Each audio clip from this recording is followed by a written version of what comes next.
Inner work has become a cultural ideal. Meditation, self-reflection, emotional awareness. But here is the uncomfortable truth. You can understand yourself deeply and still avoid doing what is right. Because insight is not the same as courage. And without courage, consciousness remains incomplete. The rise of inner work. In recent years, inner work has gained enormous importance. People reflect more. They question themselves. They explore their emotions and patterns. This is a meaningful development because self-awareness matters. It reduces reactivity. It creates space between impulse and action. It helps people understand themselves more clearly. In a complex world, this is not a small achievement, but something subtle has happened along the way. Inner work has become an end in itself. When reflection replaces action, there is a growing belief that understanding oneself is enough, that awareness automatically leads to change, that insight replaces responsibility. But reality shows something different. You can recognize your fears and still act from them. You can understand your patterns and still repeat them. You can see clearly what is happening and still remain silent, because awareness does not guarantee action, and insight does not automatically create courage. The comfort of staying inside inner work can feel safe. It happens in a controlled environment, within your own mind, your own emotional space. There is no external pressure, no real consequences, no resistance. This is where it becomes comfortable, and comfort can become a trap. Because the moment awareness leaves the inner space and enters real situations, things change.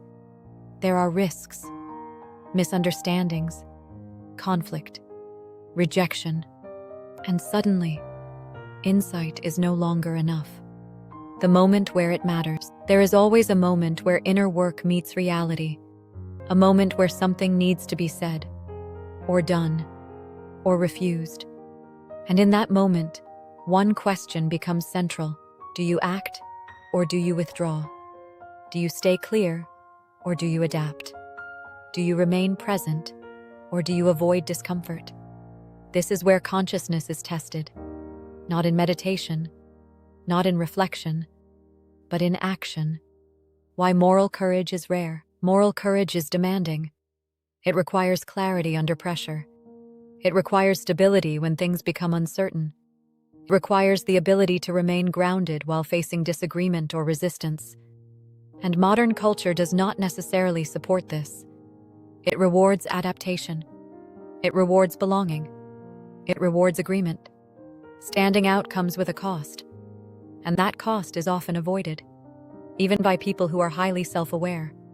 The illusion of silent awareness. There's a subtle illusion in modern spirituality. The idea that being aware is already enough, that seeing clearly is the same as acting consciously. But awareness without expression remains incomplete. It does not influence reality. It does not protect truth. It does not prevent distortion. And over time, silence can become a form of participation. Not active participation, but passive. And passive participation still has consequences. Consciousness in relationship. Consciousness does not exist in isolation. It reveals itself in relationship, in conversation, in decision-making, in conflict.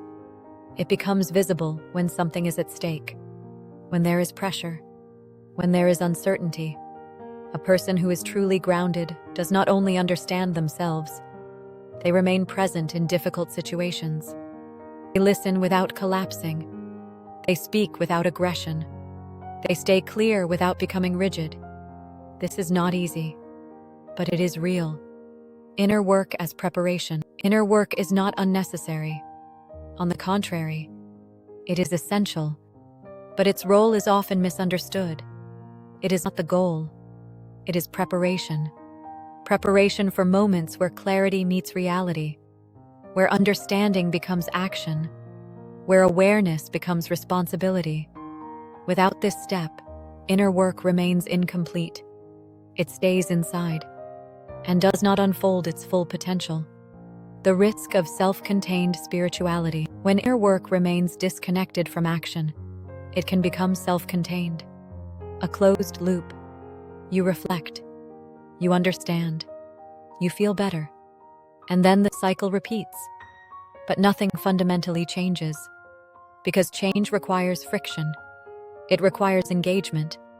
It requires moments where clarity is expressed in the real world. Without that, spirituality becomes stable, but static. What changes when courage appears? The moment moral courage enters the picture, something shifts. Awareness becomes active. It moves. It expresses itself. Not loudly, not aggressively, but clearly.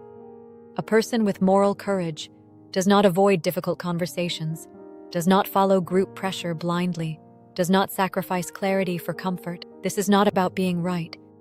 It is about being present.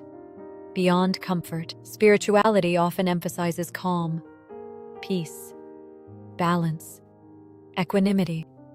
These are important, but they are not the whole picture. Because life is not always calm, and society is not always balanced. There are moments where clarity creates tension. And in those moments, consciousness is not about avoiding discomfort. It is about staying present within it. Closing reflection. Inner work creates awareness. But awareness alone is not enough. Because the world is not shaped only by what people understand. It is shaped by what they are willing to do. Consciousness becomes real when it enters life. When it meets resistance. When it remains present even when it would be easier to withdraw. That is where inner work finds its completion. Inner work creates clarity, but courage brings it into the world. If this perspective resonates with you, subscribe to Spirit Online. We explore consciousness beyond comfort, with depth, clarity, and responsibility. See you in the next reflection. Spirit Online.